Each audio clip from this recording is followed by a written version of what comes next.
Why Bitcoin's price crashed. Insights from Michael Saylor. In this segment, we're diving into an interview with Michael Saylor, the founder and CEO of MicroStrategy, the public company with the largest Bitcoin holdings in the world.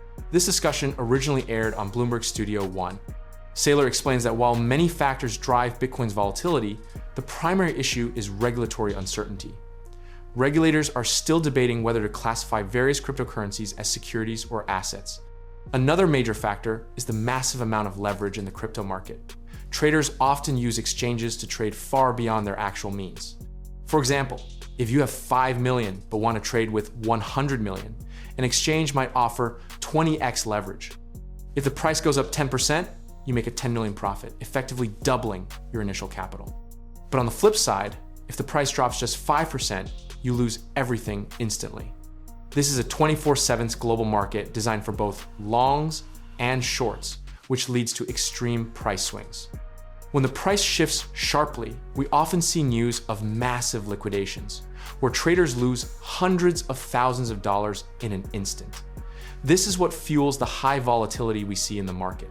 Short term, Saylor sees this as a prime opportunity for institutions to buy Bitcoin while it's on sale.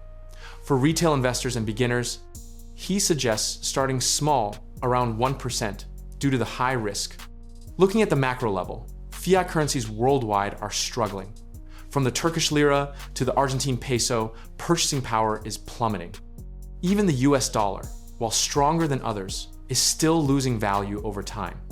Investors don't want to hold cash. They turn to the S&P 500 to preserve wealth.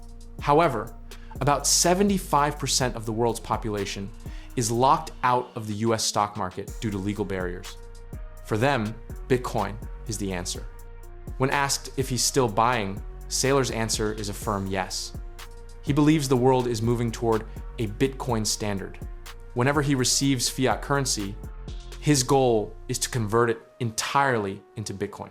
Opinions remain divided. Some see Bitcoin as a valueless financial game, while others believe it is a technology that will change the world. Saylor's parting advice for beginners: prioritize education. Study until you truly understand what you're investing in. Investing in something you don't comprehend is the greatest risk of all.